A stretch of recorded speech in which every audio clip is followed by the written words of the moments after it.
अस्सलाम वालेकुम। आप लोग परेशान ना होइए। ये लेक्चर जो है आपके एसएसटी का ही है, ज्योग्राफी का वन शॉट है। हम बस आपको ये बताने के लिए आए हैं कि हमारा इग्नाइट सीरीज क्या है, एकदम स्मूथली चल रहा है, जिसमें हमारे 16 टेस्ट हो चुके हैं और जो बाकी अभी 6 टेस्ट और बाकी हमने 22 टेस्ट की टेस्ट सीरीज लॉन्च की थी। और जो भी बच्चे आप बाकी 6 टेस्ट ऑफलाइन देना चाहते हैं वो ऑफलाइन सेंटर विजिट करें, दिए गए नंबर पर आप कॉल करें। और अगर आपको क्या करना है, ऑनलाइन अटेंड करना है, तो नीचे गूगल डिस्क्रिप्शन में आपको फॉर्म दिया गया है, उस फॉर्म को फिल करें। और फिल करने के साथ आपको डोर स्टेप पर आपको क्या मिल जाएगा, आपके पेपर्स मिल जाएंगे with performance, with analysis, full analysis. Plus आपको उसके अंदर आपको डेटा मिल जाएगा कि आपको क्या क्या किन स्टेप किन किन आपको टॉपिक्स पर आपको मेहनत करनी है। प्लस आपको उन सभी पेपर्स का एकदम समझ लीजिए फुल डिस्कशन, फुल सारे क्वेश्चंस का डिस्कशन मिल जाएगा विद एनालिसिस के साथ कि ये क्वेश्चन कितना इंपॉर्टेंट है और किस टॉपिक से कौन से क्वेश्चंस आने वाले हैं और मोस्ट एक्सपेक्टेड क्वेश्चंस कौन कौन से हैं।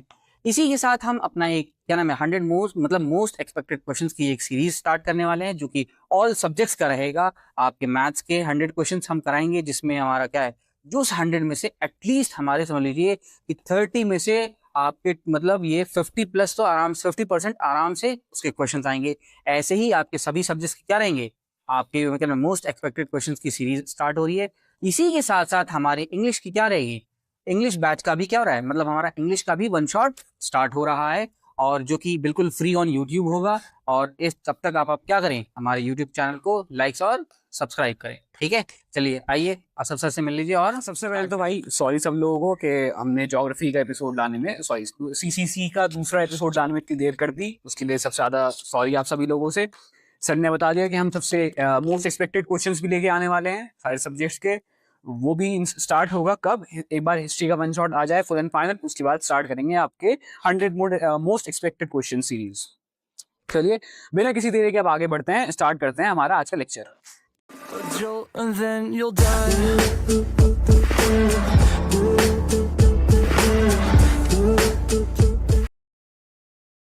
स्टार्ट करते हैं हमारा लेक्चर जो है ज्योग्राफी का। सबसे पहला चैप्टर है हमारा रिसोर्सेज। ठीक है जी, तो बिना किसी देरी के सबसे पहले ये समझो कि रिसोर्सेज होते क्या है। रिसोर्सेज कोई भी वो चीज जो आपकी डे टू डे लाइफ की नीड्स को फुलफिल करती है, उसे हम कहते हैं resources.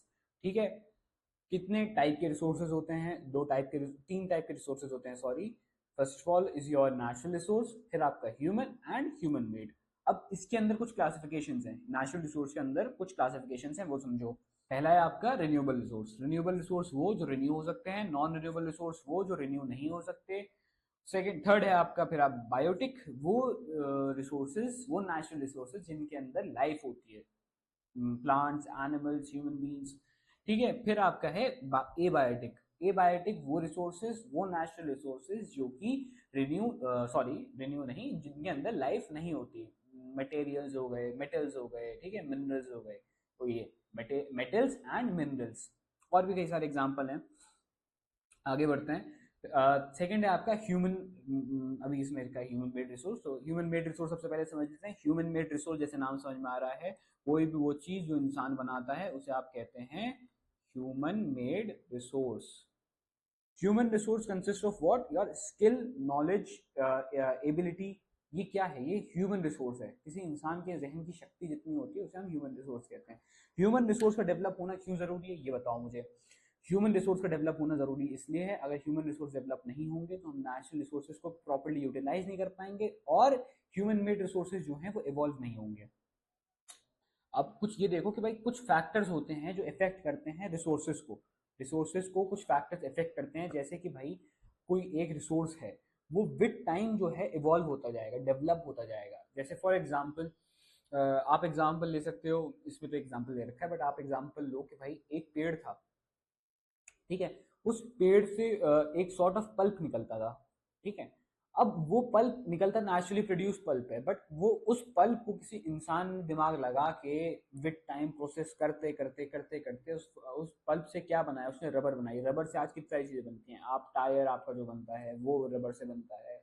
And there are many things. यार आपने आसपास देखो, आप देखोगे कुछ ना कुछ जो चीज बनी है वो नेचर से मिली है, और नेचर से फिर किसी with time, with the respect to time, किसी इंसान ने उसमें दिमाग लगा के उस चीज को कितना अपग्रेड करा है, उसमें कितना टेक्नोलॉजिकल एडवांसमेंट करा है। तो दो फैक्टर्स क्या हो गए भाई, time and technology are the two factors that effect resources. और दूसरा फैक्टर इसमें आपको दे रखा है दैट अनइक्वल डिस्ट्रीब्यूशन, कहीं पे कोई रिसोर्स कम है, कहीं पे कोई रिसोर्स ज़्यादा है। जहाँ पे रिसोर्स ज़्यादा होगी वहाँ पे उसका एडवांसमेंट, वहाँ पे उसका डेवलपमेंट ज़्यादा होगा। जहाँ पे वो एक रिसोर्स कम है वहाँ पे उसका डेवलपमेंट कम होगा, वहाँ पे लोगों को उसकी यूजेज के बारे में कम पता होगा as compare to other place जहाँ पे वो रिसोर्स ज़्यादा है। For example Saudi Arabia has oil. अब सऊदी अरेबिया के पास जो ऑयल है वो उसे दुनिया भर में एक्सपोर्ट करता है। सऊदी अरेबिया में ऑयल पानी सस्ता था एक टाइम में, ठीक है। आप ये देखो, और कहीं पे तो देखो पानी की कितनी किल्लत है। Saudi for example Saudi Arabia ही हो गया भाई, वहाँ पे पानी महंगा है और पेट्रोल थोड़ा उससे थोड़ा सस्ता है। और कहीं पे भाई पानी इतना है कि लोग फ्री में, मतलब पानी के लिए पैसे नहीं देते, इतना पानी है। 70% ऑफ द अर्थ इज पानी। तो ये अनइक्वल डिस्ट्रीब्यूशन जो है पानी का, नॉट जस्ट पानी, रिसोर्सेज का अनइक्वल डिस्ट्रीब्यूशन जो है ये इफेक्ट करता है आपके रिसोर्सेज को। I hope you got the point. देखो मैं जितने भी टॉपिक्स हैं उसमें ज़्यादा डीपली नहीं जाऊंगा, क्योंकि फिर ये है भाई इतना बड़ा सिलेबस है, सब कवर करते हुए चलना है, आप लोगों के पास भी टाइम कम है। क्वेश्चन सीरीज आएगी इंशाल्लाह। कुछ लोगों ने पूछा था क्वेश्चन के बारे में कि सर क्वेश्चन सीरीज कहाँ रह गई, क्या है साहब, तो इंशाल्लाह वो भी जल्दी आएगी, उस पर भी काम चल रहा है। आपके इंट्रेंस से पहले आपको 100 क्वेश्चंस करवाए जाएंगे फ्रॉम ईच सब्जेक्ट इंशाल्लाह। और उसके लिए आप लोग बस यार सब्सक्राइब करें, सपोर्ट करें यार। बहुत ज़रूरत है इस टाइम सपोर्ट की। आगे बढ़ते हैं कि भाई रिसोर्स को कंजर्व करना, ठीक है। कंजर्विंग ऑफ रिसोर्सेज क्या होता है? कंजर्विंग ऑफ रिसोर्सेज, किसी भी रिसोर्स को कंजर्व करना। What is conserving, what is conservation? किसी भी रिसोर्स को, किसी भी चीज को बचाना, संभाल के देखभाल करके इस्तेमाल करना किसी भी चीज का, उसे कंजर्विंग कहते हैं, ठीक है। अब रिसोर्स को कंजर्व कैसे करते हैं ये देखते हैं। भाई आप कोई भी रिन्यूएबल रिसोर्स इस्तेमाल कर सकते हो एज एन ऑल्टरनेटिव। कोई भी नॉन रिन्यूएबल रिसोर्स है जो ये खत्म हो सकता है, उसकी जगह पे कोई रिन्यूएबल रिसोर्स इस्तेमाल करो। उससे क्या होगा कि भाई जो नॉन रिन्यूएबल रिसोर्स है उस पर डिपेंडेंसी कम होगी और उसकी जगह पे रिन्यूएबल रिसोर्स की डिपेंडेंसी ज्यादा होगी। And what will this create, जो नॉन रिन्यूएबल रिसोर्स है उसको कंजर्व होगा, वो बचेगा, ठीक है। क्योंकि देखो जो चीज कम है उसे भी तो बचाना है, जो चीज है ही इतनी ज्यादा उसे बचा के क्या करोगे? मतलब ऑब्वियसली उसे ही बचाना चाहिए, एक्स्ट्रा यूज नहीं करना चाहिए। This now we come at the second point कि किसी भी चीज को एक्सेसिव यूज मत करो, ठीक है। रिड्यूस वेस्ट एंड रिसाइकिल, भाई किसी भी चीज को ज्यादा यूज मत करो, बचाओ और उसके साथ साथ जो वेस्ट कर रहे हो उसे भी रिड्यूस करो, ठीक है। Third point is your follow sustainable development. Sustain का मतलब ये होता है किसी भी चीज को बचाते हुए चलना, ठीक है। सस्टेन मतलब किसी भी चीज को बचाते हुए चलना इज कॉल्ड सस्टेनेबल डेवलपमेंट। अब सस्टेनेबल डेवलपमेंट बेसिकली क्या होता है कि भाई sustainable development of resources means कि आप प्रेजेंट में जो रिसोर्स आपके पास है उसे बचाओ for future use. Balance use करो प्रेजेंट में भी, ठीक है। कम कम इस्तेमाल करो, इतना जो आपके नीड्स फुलफिल हो जाएं एंड फ्यूचर के लिए बचे। ये हो गया, ठीक है। आगे बढ़ते हैं। दो तीन यहाँ पे आपको वो दे रखे हैं वर्ड्स, ये देखते हुए चलो। सबसे पहला आपका पेटेंट। किसी भी आइडिया, किसी भी इनोवेशन को जब आप अपने नाम करवा कर रजिस्टर कर लेते हो उसे कहते हैं पेटेंट करवाना। फिर टेक्नोलॉजी। टेक्नोलॉजी हम सबको पता है application of latest knowledge and skills in doing और मेकिंग समथिंग। सस्टेनेबल डेवलपमेंट मैंने बता दिया, carefully utilising resources so that besides meeting the requirement of the present also take care of the future generation, ठीक है। Stock of resource, नाम समझ में आ रहा है कि भाई रिसोर्स को इकट्ठा कर लेना, रिसोर्स के एक स्टॉक कर लेना, उसे हम स्टॉक ऑफ रिसोर्सेज कहते हैं। नेक्स्ट चैप्टर स्टार्ट करते हैं। नेक्स्ट चैप्टर आपका है land, water, soil, natural vegetation and wild life. अब इसके अंदर ही समझो कि भाई लैंड क्या होती है, लैंड के क्या क्या यूजेस हैं, ठीक है। नेचुरल रिसोर्स हमने समझ लिया, नेचुरल रिसोर्सेज के अंदर आपकी ये सब चीजें आती हैं, land, water, soil, natural vegetation, wild life, ये सब नेचुरल रिसोर्स हैं, थ्रू नेचर हमें मिली हैं। अब इनके क्या क्या यूजेस हैं, लैंड के क्या यूजेस, सबसे पहले ये समझो। लैंड का भाई हम कुछ भी बना रहे हैं, घर बना रहे हैं, इंडस्ट्री बना रहे हैं, कंपनी खड़ी कर रहे हैं, दुकान खोल रहे हैं, एक जगह से दूसरी जगह सामान लेके जा रहे हैं, उस सब में लैंड लगती है, सब में लैंड लगती है, ठीक है। बट अब लैंड जो है हम इतना यूज करेंगे और लैंड इतनी लिमिटेड है, ठीक है। कितनी लिमिटेड है लैंड, ये देखो 100% अगर देखो जो अर्थ है उसमें से 30% है आपकी लैंड, ठीक। ये इंपॉर्टेंट है, ये देखते चलो, ये जनरल नॉलेज की भी इंपॉर्टेंट है और इस तरह के क्वेश्चन एग्जाम में आते हैं। और 70% जो है वो है पानी, अर्थ पे। ये एक बार ये बॉक्स देख लो। Do you know 90% of the world population occupies only 30% of the land area. तो अब इस 30% में से सिर्फ इसका भी 30% अगर आप करोगे, इसमें रहती है क्या, 90% population. So 90% of the world population occupies only 30% of the land area. The remaining 70% of the land is either sparsely populated or inhabitable. अब इस जो ये 30% है ना, इसमें से भी सब पूरी लैंड रहने के काबिल नहीं है। इसमें से कुछ जगह जैसे भाई कोई घना जंगल है, कहीं पे ज़्यादा बर्फ पड़ती है, कहीं पे रेगिस्तान है, इस तरह की जगह है जो इनहेबिटेबल है, इंसानों के रहने के काबिल नहीं है, ठीक है। तो वो जगह है। और बाकी 70% तो आपका वाटर है ही। अभी पूरा वाटर जो है ये भी पीने लायक नहीं है, आप ये पानी इस्तेमाल नहीं कर सकते। ये 70% है, इसे कंप्लीटली इस्तेमाल नहीं कर सकते। आगे बढ़ेंगे इसे। अभी ये देखो कि भाई जब लैंड का इतना यूज है तो ये यूज जो होगा ये अब्यूज में बदल जाएगा ना फिर। तो इसलिए भाई क्या होगा, लैंड खराब होगी। तो लैंड जो खराब होगी उसके क्या फैक्टर्स हैं जो लैंड को खराब करते हैं, ठीक है। ये देखो, डिफॉरेस्टेशन, लैंडस्लाइड्स, पोल्यूशन। अब डिफॉरेस्टेशन, पेड़ों को काटना, लैंडस्लाइड, जो सब जमीन एक जगह से खोखली हो जाती है, वीक हो जाती है, तो गिर जाती है, या फिर टेक्टोनिक प्लेट्स की मूवमेंट्स की वजह से जमीन जो है अपनी जगह से खिसक जाती है, ठीक है, उसे लैंडस्लाइड्स कहते हैं। पोल्यूशन, पोल्यूशन जब भाई आप एयर पोल्यूशन बढ़ा रहे हो, लैंड पोल्यूशन बढ़ा रहे हो, कहीं पे भी कूड़ा फेंक दिया, प्लास्टिक यूजेज इतना है, ये पोल्यूशन जो है एट द एंड क्या करता है, लैंड क्वालिटी को डिट्रॉयड करता है, लैंड क्वालिटी खराब करता है।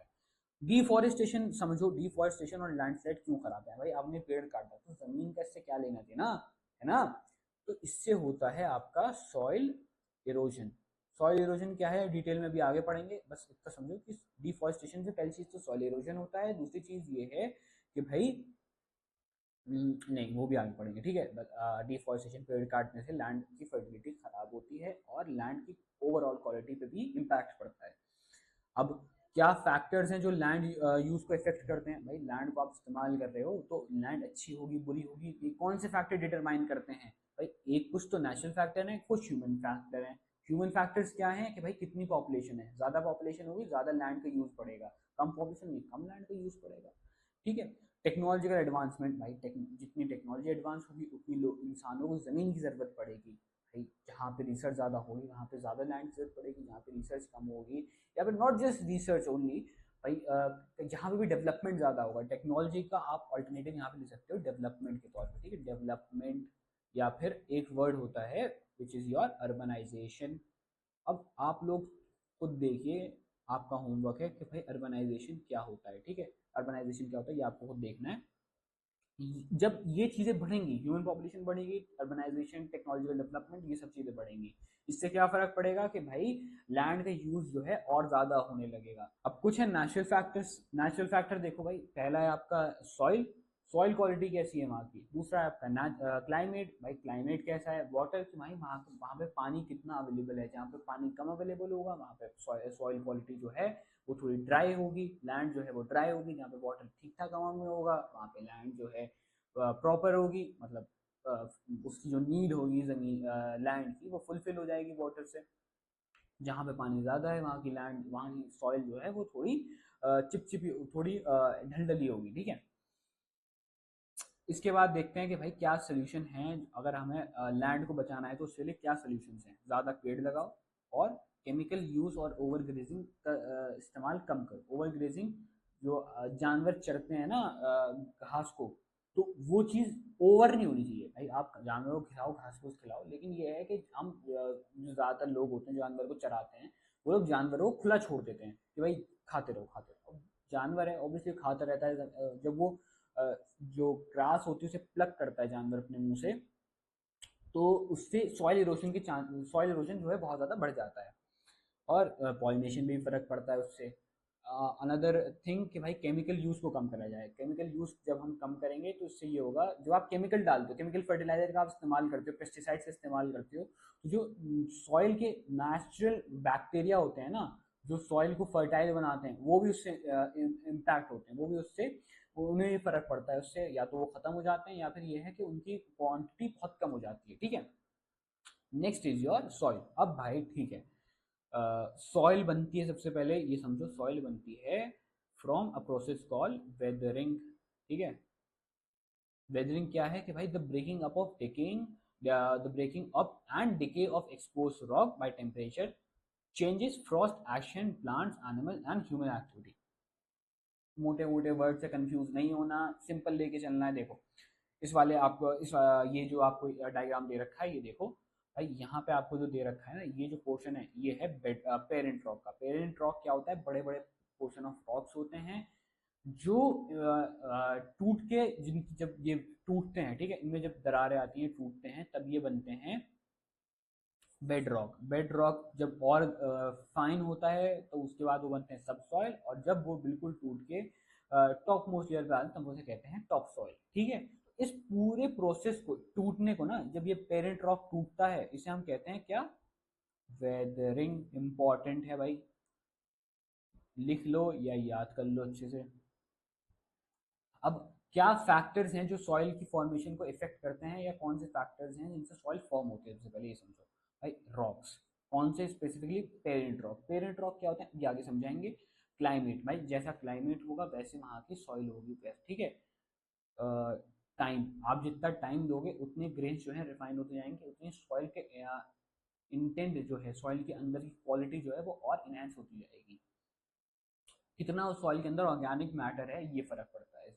सॉइल प्रोफाइल हमने अभी देखा, टॉप सॉइल, सब सॉइल, बेड रॉक। ठीक है, सॉइल इरोजन एंड कंजर्वेशन, मुझे समझाने की मुझे नहीं लगता यार आप लोग क्लास 8 के स्टूडेंट हो, 9th 10th की तैयारी करो, सॉइल इरोजन नहीं पता होगा।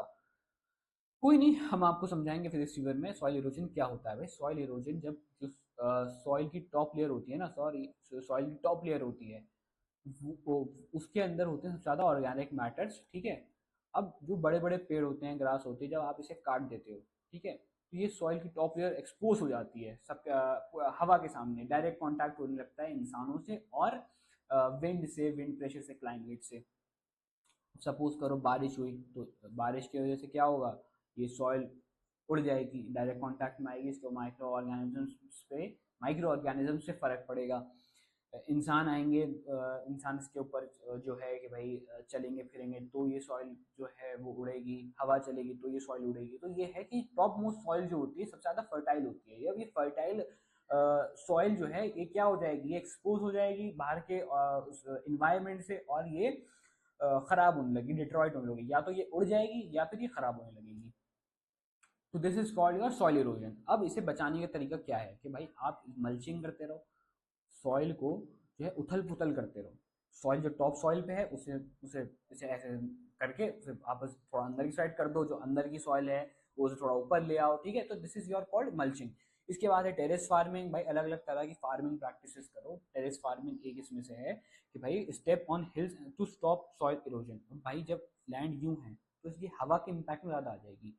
ठीक है, बट सपोज कर जब आपने प्लांटिंग ही इस तरह के सरफेस पे करना स्टार्ट कर दी, तो इस पे हवा का इम्पैक्ट इतना नहीं होगा ना, इस पे सॉइल इरोजन का जो प्रॉब्लम है वो इतनी यहाँ पे अकर नहीं होगी as compare to a plane.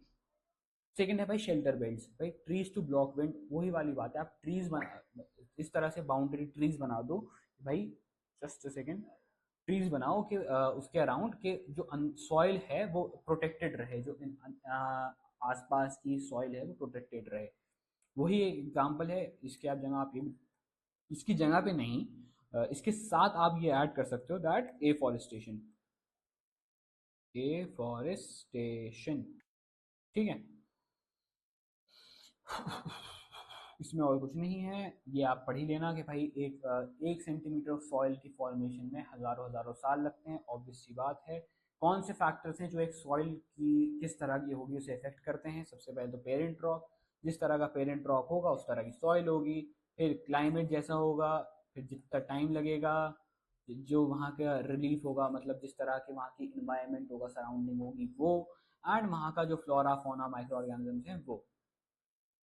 ठीक है, फिर आपका आता है वाटर। भाई वाटर क्या है? 70% of the earth is of your water. अब मैंने पहले बताया था ये 70% जो है, ये 72 नहीं हुआ ना, ये 90% हो गया। आपका 70% कितना होगा? ये 50, ये 70% जो है अर्थ वो सिर्फ वाटर से है, सिर्फ वाटर है। ठीक है, अब इस ये 70 जो है कंप्लीटली पीने लायक नहीं है। क्यों? क्योंकि ये जो 70% वाटर है ये है, एक वर्ड याद रखना, सेलाइन।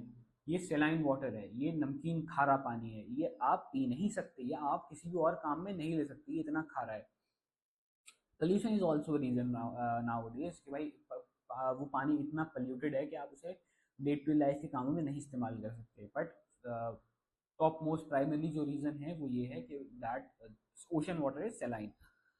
अब आप ये देखो कि जस्ट इस 70% ऑफ द वाटर जो है इसमें 1% वाटर है फ्रेश वाटर जो आप इस्तेमाल कर सकते हो, ठीक है, पीने में, किसी काम में, जो जो भी आपको मिलना है ना आपके पास जो आ रहा है वो फ्रेश वाटर है टाइप ऑफ। अब इसमें भी क्वालिटीज हैं कि भाई कोई ज़्यादा फ्रेश है, कोई कम कंटामिनेटेड है, कोई ज़्यादा पोल्यूटेड है, ठीक है। तो देयर आर अलग अलग अलग classification, you should not go into that. अभी हमें ये समझना है कि सिर्फ 1% वाटर जो है वो फ्रेश वाटर है, ये भी याद करते हुए चलना। क्या प्रॉब्लम्स हैं वाटर के साथ? भाई पोल्यूशन, पोल्यूशन वाटर बहुत ज़्यादा डिस्टर्ब कर रहा है। जितना पोल्यूशन होता जाता है उतना पानी जो है ख़त्म होता जाता है और बर्बाद होता जाता है। ओवर यूज़, बर्बादी जो आप ज़्यादा लोग करते हो, ड्रॉट जहाँ पे सूखा पड़ जाता है, ठीक है, तो वाटर बॉडीज जो हैं वो इफेक्ट हो जाती हैं। अब इसे कंजर्व करने के क्या तरीके हैं? पहली चीज़ ये कि भाई रेन वाटर हार्वेस्टिंग करी जाए, बारिश का पानी को बचाया जाए, ठीक है। दूसरा है आपका ड्रिप इरिगेशन फॉर फार्म्स, क्योंकि इससे क्या है एफिशिएंट वे में पानी को फील्ड्स में डिलीवर करना is called your drip irrigation. एक तरह की इरिगेशन होता है जिसमें फार्म्स में पानी को लगाया जाता है बहुत एफिशिएंट वे में थ्रू ड्रिप सिस्टम। साइंस में पढ़ा होगा आपने 8th क्लास की।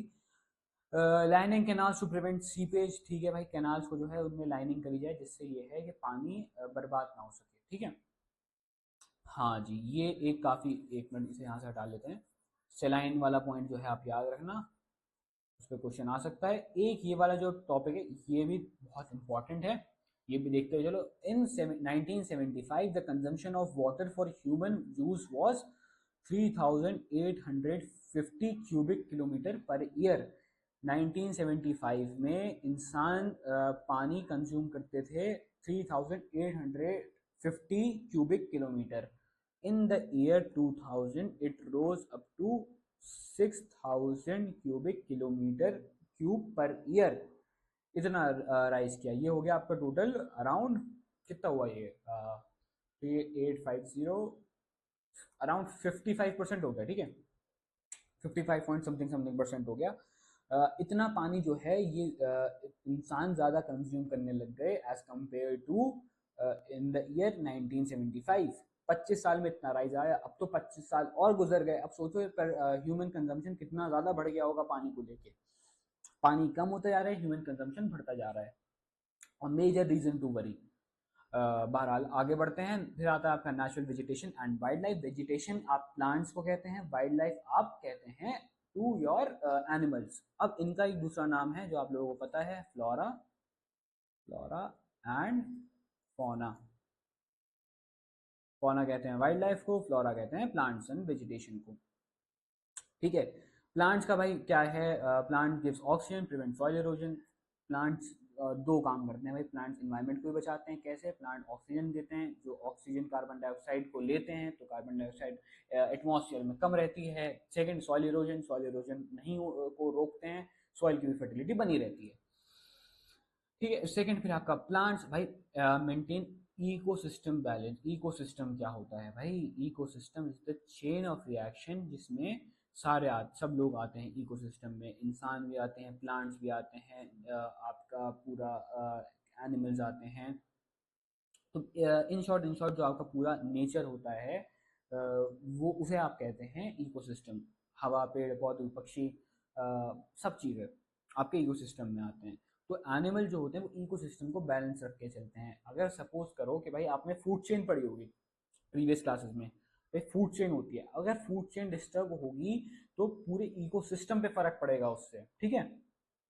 ज़्यादा डीप में नहीं जाते, आगे बढ़ते हैं। एग्जाम्पल यहाँ पे आपको दे रखा है बीज पॉलिनेटिंग क्रॉप्स। अगर बीज नहीं होंगी, बीज खत्म हो जाएंगे। हाँ, एक चीज और बतानी है अभी, बीज अगर खत्म हो जाएंगी तो इससे ये होगा कि भाई कंप्लीट एक प्रोसेस है पॉलिनेशन का, जिससे एक क्रॉप का, एक प्लांट का क्रॉप जो है, सॉरी, एक प्लांट का पॉलन जो है जिससे प्लांट रिप्रोड्यूस करता है वो दूसरे प्लांट तक नहीं जा पाएगा। पॉलिनेशन बहुत हद तक इम्पैक्ट होगी इससे। नेचुरल पॉलिनेशन भी, नेचुरल वे में पॉलिनेशन होती है, बट जो ये एनिमल के थ्रू पॉलिनेशन होती है, बीज के थ्रू पॉलिनेशन होती है, ये इम्पैक्ट पड़ेगा इससे। ये फिजिकल जो पॉलिनेशन होती है ये एक मेजर तरीका है पॉलिनेशन का। अगर ये नहीं हो पाएगी तो पूरे प्लांट सिस्टम पे बहुत ज़्यादा फर्क पड़ेगा। It will be a great impact on your plants and animals. अगर इनमें से कोई भी एक चीज़ ख़त्म हो जाती है या फिर अगर इनमें से कोई भी एक चीज़ ख़त्म हो जाती है तो पूरे इकोसिस्टम पे इम्पैक्ट पड़ता है। अब दो वर्ड्स आप देखो जो आपके लिए ज़रूरी हैं। पहला है इंडेंजर्ड, दूसरा है एक्सटिंक्ट। ठीक है, एक्सटिंक्ट। इंडेंजर्ड का मतलब होता है कोई भी चीज़ जो ख़त्म होने की कगार पर है, और एक्सटिंक्ट मतलब ख़त्म हो चुकी। अब ये जो बॉक्स दे रखा है ये भी इंपॉर्टेंट है आप लोगों के लिए। ये देखो भाई, वल्चर जो थे इंडियन सबकॉन्टिनेंट में ख़त्म हो रहे थे। फेलियर ड्यू जो रीज़न था, dying of kidney failure shortly after scavenging livestock treated with diclofenac, a painkiller that is similar to aspirin and ibuprofen। तो आपको याद रखना है कि भाई डाइक्लोफिनेक का नाम डाइको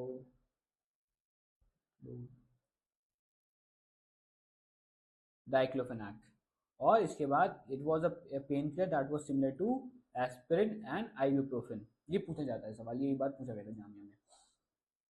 ठीक है, बहरहाल आगे बढ़ते हैं। अब भाई नेचुरल वेजिटेशन को और वाइल्ड लाइफ को बचाना क्यों ज़रूरी है ये हमने देख लिया, इकोसिस्टम खराब होगा। और अब ये देखते हैं कैसे बचा सकते हैं।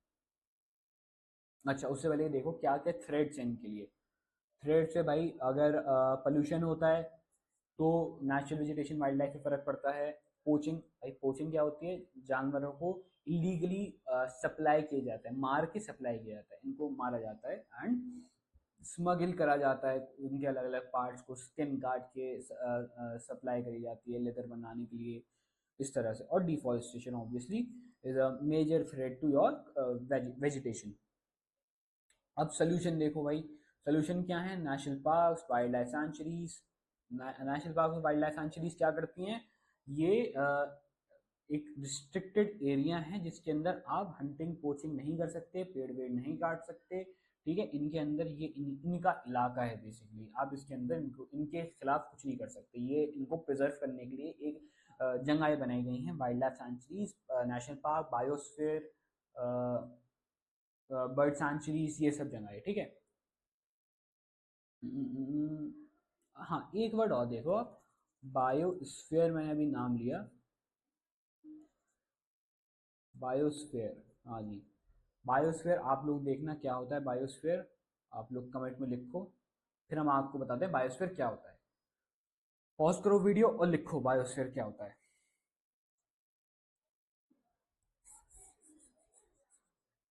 ठीक है, आई होप लिख लिया होगा सबने। बायोस्फीयर होता है जब भाई किसी भी एक जगह पे आप एनिमल्स को, वाइल्ड लाइफ को, हर तरह के फ्लोरा फौना, बर्ड्स को, सबको फ्रीली छोड़ देते हो रहने के लिए और वहाँ पे आपकी सब पूरा इकोसिस्टम होता है बेसिकली। भाई वहाँ पे आपको जंगल का पूरा एनवायरनमेंट दिया जाता है, प्लांट्स होते हैं वहाँ पे, रिवर्स फ्लो कर रही होती हैं वहाँ पे, अलग अलग तरह के इंसेक्ट्स होते हैं। क्यों होते हैं भाई, इन सबको बचाने के लिए। ठीक है, तो उस जगह को बायोस्फीयर कहते हैं। इंडिया में कई वाइल्ड लाइफ सेंचुरीज हैं, एक दो के नाम आप याद रख लेना। ठीक है, दो चार नेशनल पार्क हैं मेजर मेजर, उनको याद रख लेना, और बायोस्फीयर है, ये आप याद करना।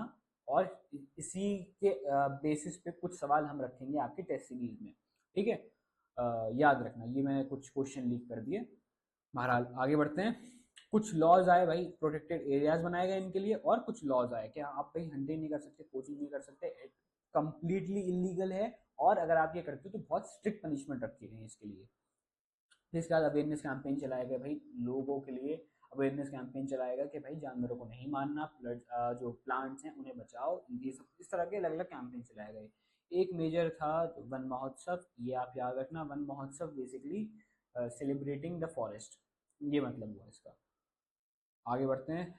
ओके ठीक है, नेक्स्ट चैप्टर है आपका mineral and power resources. Mineral and power resources, सबसे पहले समझो भाई मिनरल क्या होते हैं। मिनरल कोई भी वो चीज जो नेचुरली अकरिंग होती है and has a definite composition, उसे आप मिनरल कहते हैं। ये मिनरल जो होते हैं ये इनकी अलग अलग, हर मिनरल के अलग कलर होता है, अलग डेंसिटी होती है, अलग हार्डनेस होती है, एंड इनके अलग कैरेक्टरिस्टिक्स होते हैं। Uneven distribution and form naturally, ठीक है जी। कितने टाइप्स के मिनरल होते हैं? Metallic, non metallic, mineral fuels, ठीक है। दो तरह के मेटालिक मिनरल्स होते हैं, फेरस, नॉन फेरस। अब देखो एक चीज समझते चलो कि मेटालिक मिनरल्स कौन से होते हैं? जिनके अंदर भाई आयरन कंटेंट होता है, जो आयरन, जिनके अंदर आयरन होता है, या फिर जो हार्ड सब्सटेंस होते हैं जो मेटल से बने होते हैं, बेसिकली नाम से समझा रहे हैं, जो मेटल रिलेटेड मिनरल्स होते हैं उन्हें आप मेटालिक कहते हो। जिनके अंदर मेटल नहीं होता, जो नॉन मेटालिक होते हैं, उन्हें आप नॉन मेटालिक कहते हो, ठीक है। अब मेटालिक के अंदर दो एग्जांपल्स हैं, दो टाइप्स हैं, ferrous, non ferrous. Okay, ferrous metallic minerals होते हैं जिनके अंदर आयरन कंटेंट ज्यादा होता है। नॉन फेरस मेटालिक मिनरल्स होते हैं जिनके अंदर आयरन कंटेंट कम होता है, ठीक है। फेरस मेटल थोड़े हार्ड होते हैं कंपेयर टू नॉन फेरस। अब जैसे एग्जांपल यहाँ पे देखो, आयरन ओर, क्रोमाइट, ठीक है। ये सब क्या है? ये फेरस हैं, ये कंपेरेटिवली बहुत ज़्यादा हार्ड हैं एंड इनके अंदर आयरन कंटेंट ज़्यादा है as compare to your non ferrous. Non ferrous के अंदर जो है ये थोड़े सॉफ्ट होते हैं, मोल्डेबल होते हैं, थोड़े मुड़ जाते हैं थोड़े, है ना, आप इन्हें किसी भी शेप में ढाल सकते हो, ये फर्क होता है। बट इनके ये भी थोड़े मेटल रिलेटेड होते हैं सब, जैसे कॉपर हो गया आपका, ठीक है। कॉपर जो प्योर गोल्ड होता है ना, सॉरी कॉपर बोल दिया मैंने, कॉपर भी फोल्डेबल है, कॉपर भी आपने पढ़ा होगा, साइज है मैलेबल एंड वो टक्टाइल। तो कॉपर भी नॉन फेरस के अंदर आएगा, बट आपका जो नॉन फेरस के अंदर आता है गोल्ड, प्योर गोल्ड जो है वो इजीली मोल्डेबल होता है, उसे आप आसानी से मोड़ सकते हो, ठीक है, तोड़ मरोड़ कर सकते हो, किसी शेप में डाल सकते हो, बहुत मतलब बहुत आसानी से भी नहीं, लेकिन ये है कि इजी एफर्ट से, ज़्यादा एफर्ट ना डालते हुए आप लोग गोल्ड को मोल्ड कर सकते हो। नॉन मेटालिक मिनरल्स के अंदर एग्जांपल आपको दे रखे हैं, लाइमस्टोन, माइका, और आपका ये होता है जिप्सम होता है, ये सब नॉन मेटालिक है, ये मेटल इसमें कंसिस्ट नहीं करते ये। मिनरल फ्यूल्स क्या होते हैं भाई? मिनरल फ्यूल्स वो होते हैं जो कि फॉसिल फ्यूल से मिलते हैं और एज अ फ्यूल काम करते हैं, fuel given by the nature. इसी को आगे पढ़ेंगे। चलिए ठीक है, तो अब आगे देखते हैं कि भाई एक्सट्रैक्शन ऑफ मिनरल्स कैसे होता है, मिनरल्स को जमीन से एक्सट्रैक्ट कैसे करा जाता है। तो सबसे पहले आप उससे पहले ये समझो कि अर्थ के अंदर होते हैं चार लेयर्स। कैसे कैसे? तो ये चार लेयर्स होती हैं अर्थ के अंदर। क्रस्ट के अंदर होता है आपका, सबसे ज्यादा मिनरल जो फाउंड होते हैं वो क्रस्ट के अंदर मिलते हैं। इसके बाद जो मैंटल होता है, आयरन और मैग्नीज, ये सब जो हार्ड मिनरल्स होते हैं, मेटालिक मिनरल्स होते हैं, ये सब मिलते हैं आपको मैंटल के अंदर। तो मेजरली मिनरल्स जो हैं क्रस्ट और मैंटल के अंदर ही आपको मिलते हैं।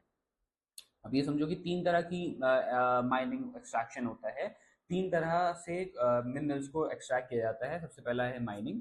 माइनिंग सिंपल माइनिंग जो होती है आपकी, माइनिंग जो वर्ड समझ में आ रहा है, मिनरल्स को खोद के निकालना। तो दो तरह से खोद के निकाला जाता है, open cast and shaft mining. उसके बाद ड्रिलिंग होती है। ड्रिलिंग मतलब जमीन के अंदर ड्रिलिंग करते हैं मिनरल्स को एक्सट्रैक्ट करने की। तो इसके एग्जांपल है petroleum and natural gas. Fossil fuel जितने होते हैं उनको ड्रिलिंग के थ्रू निकाला जाता है। फिर क्वेरिंग नियर सरफेस मिनरल्स, ठीक है। अब ये चीज सबसे ज्यादा इंपॉर्टेंट है आप सब लोगों के लिए कि भाई कौन कौन सा मिनरल कहाँ कहाँ पे सबसे ज्यादा अवेलेबल है, ठीक है। तो एशिया में जो इंडिया और चाइना है वो रिच है किसमें? टिन में, लिड में और जिंक में। यूरोप में आयरन सबसे ज़्यादा अवेलेबल है। Africa is rich of minerals, यहाँ पे गोल्ड डायमंड जो है सबसे ज़्यादा अवेलेबल है यहाँ पे अफ्रीका में। Australia is rich in bauxite and gold.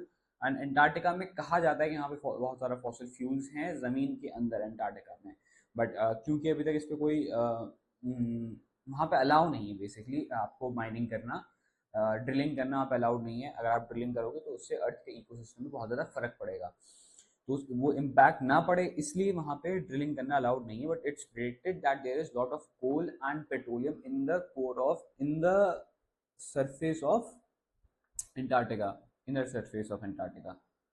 फिर डिस्ट्रीब्यूशन इन इंडिया, भाई इंडिया में कहाँ पे कौन सा मिनरल सबसे ज़्यादा अवेलेबल है? आयरन जो है सबसे ज़्यादा अवेलेबल है उड़ीसा एंड झारखंड में, झारखंड में ज़्यादा अवेलेबल है, ठीक है। कुछ एक अभी आगे बढ़ते हैं, ठीक है, आगे बढ़ेंगे। बॉक्साइट जो है गुजरात और एमपी में अवेलेबल है। माइका आंध्र प्रदेश और बिहार में। Bihar is the top exporter of mica. Gold जो है सबसे ज़्यादा अवेलेबल है कर्नाटका में। कर्नाटका के अंदर एक गोल्ड माइन है जिसका नाम है कोलार गोल्ड माइन कह सकते हो, गोल्ड फील्ड, ठीक है। एक मूवी आई थी KGF करके, तो it's on this Kolar gold field, मतलब not exactly on that, but जो नाम लिया गया ना KGF का वो इसी से लिया गया है, कोलार गोल्ड फील्ड से। उसके बाद सॉल्ट जो है वो मिलता है सी से और लेक से। जैसे मैंने अभी बताया था कि जो सॉल्ट होता है वो ओशन बॉडी से एक्सट्रैक्ट किया जाता है, क्योंकि दैट इज सेलाइन। तो क्योंकि वो इतना ज़्यादा अमाउंट में होता है, वो इतना रिफाइन नहीं होता, तो सी से और लेक से ज़्यादा निकाला जाता है, क्योंकि थोड़े कोस्ट पे होते हैं, थोड़ा ज़मीन के पास होते हैं, तो इसलिए यहाँ से आसानी से सी सॉल्ट को एक्सट्रैक्ट किया जा सकता है। फिर कौन कौन से मिनरल्स के क्या क्या यूजेस हैं? इलेक्ट्रॉनिक्स में इस्तेमाल होता है, ज्वेलरी में इस्तेमाल होता है मिनरल, और इंडस्ट्रीज में, मतलब बहुत तरह के काम में इस्तेमाल होता है। ज्वेलरीज के काम में सबसे ज़्यादा जो इस्तेमाल होते हैं वो होता है गोल्ड, सिल्वर। इलेक्ट्रॉनिक्स में आता है कॉपर, स्टील। इंडस्ट्रीज में भी सेम कॉपर, स्टील, ठीक है। कॉपर के वायर बनते हैं, पाइप्स बनते हैं, सिलिकॉन के चिप्स बनते हैं, एंड एल्यूमिनियम के कुकवेयर, प्लेन्स, एरोप्लेन्स, ठीक है, और व्हीकल्स जो बनते हैं ज़्यादा एल्यूमिनियम के बनते हैं, ठीक है। कंजर्वेशन ऑफ मिनरल क्यों ज़रूरी है? सबसे पहले ये समझो, मिनरल्स को कंजर्व करना ज़रूरी इसलिए है क्योंकि अगर मिनरल्स नहीं रहेंगे तो ये सब चीज़ें जो हैं, क्योंकि मिनरल जो हैं नॉन रिन्यूएबल हैं, तो अगर एक बार मिनरल्स खत्म हो गए तो इतनी सारी जो चीज़ें, ज्वेलरी तो आप भूल जाओ, ठीक है। जो बेसिक बेसिक चीज़ें, फॉसिल फ्यूल से जितनी एनर्जी प्रोड्यूस होती है, it's the largest source of energy in the whole world, petroleum, coal, इससे। तो ये अगर ये खत्म हो गए तो बहुत ज़्यादा इम्पैक्ट पड़ेगा इन सारी इंडस्ट्रीज पे, ठीक है। बाकी कंजर्व करने के तरीके हैं, तो माइनिंग वेस्ट जो है उसे रिड्यूस करने की ज़रूरत है। क्यों? क्योंकि जब माइनिंग होती है तो मिनरल्स जो है सबसे ज़्यादा बर्बाद होते हैं वाइल माइनिंग द मिनरल्स। बहुत सारे छोटे छोटे पार्टिकल जो हैं मिनरल्स के हम यूं ही बर्बाद होने देते हैं, जबकि वो भी बहुत ज़्यादा वर्थ रखते हैं, ठीक है। उसके बाद मेटल्स को जो है रिसाइकिल करा जाए। आपने कोई एल्यूमिनियम है सपोज करो, उसका कोई कुकवेयर था, वो ख़राब हो गया, उसे आपने फेंक दिया, बट उसे ये है कि रिसाइकिल करके किसी और चीज़ में इस्तेमाल करा जा सकता है। तो इसी तरह से ऑल्टरनेटिव यूजेस निकाले जा सकते हैं, एक मिनरल को, मेटल को वापस रिसाइकिल करके किसी और काम में लगाया जा सकता है। अब देखो भाई, पावर रिसोर्सेज, मिनरल अभी तक हमने सारे पढ़ लिए, मिनरल के क्या यूजेस होते हैं, मिनरल को बचाना क्यों जरूरी है, मिनरल कहाँ पे कौन कौन सा मिलता है, ठीक है। अब पढ़ते हैं पावर रिसोर्सेज के बारे में। अब दो तरह के मेजर पावर रिसोर्सेज होते हैं, कन्वेंशनल और आपका होता है नॉन कन्वेंशनल। कन्वेंशनल जो होते हैं वो बेसिकली, जैसे नाम समझ में आ रहा है, कन्वेंशनल होते हैं, इन शॉर्ट भाई ये नेचुरल रिसोर्सेज होते हैं जिनसे हम एनर्जी को, पावर को एक्सट्रैक्ट करते हैं, ठीक है। और नॉन कन्वेंशनल पावर रिसोर्सेज वो होते हैं जो कि हम नॉन कन्वेंशनल होते हैं, नेचर के थ्रू नहीं होते, बट इनको हम नेचर से एक्सट्रैक्ट करते हैं, but not from exactly from nature. अब मतलब समझो, ठीक है। जैसे सोलर एनर्जी है, सनलाइट आती है उससे, वो हम उसके थ्रू हम पावर बनाते हैं, ये हो गया non conventional way of generating power. यही बात करें हम कन्वेंशनल की, तो कन्वेंशनल में फॉसिल फ्यूल्स का इस्तेमाल ज़्यादा रहता है। इस तरह के जो फॉसिल फ्यूल्स होते हैं, या फिर आपका जो नेचुरल गैसेस होती हैं, पेट्रोलियम, कोल, इन पे डिपेंडेंसी ज़्यादा रहती है। इनके थ्रू हम इनको जला के हम क्या करते हैं, पावर को प्रोड्यूस करते हैं। यहाँ पे किसी चीज़ का, कोई चीज़ ख़त्म नहीं हो रही, कोई चीज़ को हम वेस्ट नहीं कर रहे। यहाँ पे जो रिन्यूएबल सोर्सेज हैं उनका इस्तेमाल करके हम एनर्जी को बना रहे हैं। विंड, भाई विंड होती है, वो आपने विंड मिल देखे होंगे, तो वो विंड मिल के through through power of wind energy बनाते हैं। टाइडल एनर्जी क्या होती है? जिसमें भाई जो ओशंस की टाइड्स होती है ना, जो हाई टाइड लो टाइड होती है, उससे हम एनर्जी बनाते हैं। और बायोगैस, जो बायोगैस होती है, बायोथर्मल एनर्जी होती है, उससे हम एनर्जी बनाते हैं। तो ये सब वो चीज़ें जो नेचर में हैं, इतनी क्वांटिटी में हैं कि हमें ऐसे ये ख़त्म नहीं होंगी, और हम इससे जितनी चाहें उतनी एनर्जी बना सकते हैं। अब यही फ़र्क है भाई, फॉसिल फ्यूल जो होते हैं ये पहली चीज़ तो बहुत एक्सपेंसिव होते हैं। ऑन दी अदर हैंड ये wind energy, tidal energy, solar energy जो है कंपेरेटिवली थोड़ी चीप है, बट इसके लिए आपको टेक्नोलॉजी जो है बहुत हाई लेवल की चाहिए। फॉसिल फ्यूल जाने में कोई ज़रूरत नहीं है, पेट्रोल डाला, आग लगाई, आग लग गई, ठीक है। तो कोई भी इसमें इतनी हाई लेवल टेक्नोलॉजी ज़रूरत नहीं है। But on the other hand conventional energy जो है वो बहुत वो नॉन रिन्यूएबल है, ज़्यादा एक्सपेंसिव है, और बहुत जल्दी खर्च होती है। But when you talk about non conventional, तो वहाँ पे भाई जो एनर्जी है वो रिन्यूएबल है, वहाँ पे एनर्जी जो है वो कंपेरेटिवली चीप है। और वहाँ ये नॉन कन्वेंशनल एनर्जी जो है ये बहुत लंबे समय तक चलती है, सोलर एनर्जी फॉर एग्जांपल, ठीक है। आगे बढ़ते हैं। फॉसिल फ्यूल क्या होते हैं, फॉसिल फ्यूल कहाँ कहाँ मिलते हैं। फॉसिल फ्यूल जैसे हमने साइंस में पढ़ा होगा आप लोगों ने कि भाई जब जो ज़मीन के अंदर फॉसिल होते हैं वो बायोडिग्रेडेबल होते हैं, वो डिग्रेड होके क्या हो जाते हैं, वो कन्वर्ट हो जाते हैं फॉसिल फ्यूल में। इसी का एग्जांपल है आपका कोल, पेट्रोलियम, नेचुरल गैस। कहाँ पे सबसे ज़्यादा कोल अवेलेबल है? धनबाद। धनबाद में एक जगह है झरिया, और धनबाद कहाँ पे है? In your Jharkhand. धनबाद कहाँ है? झारखंड में, ठीक है।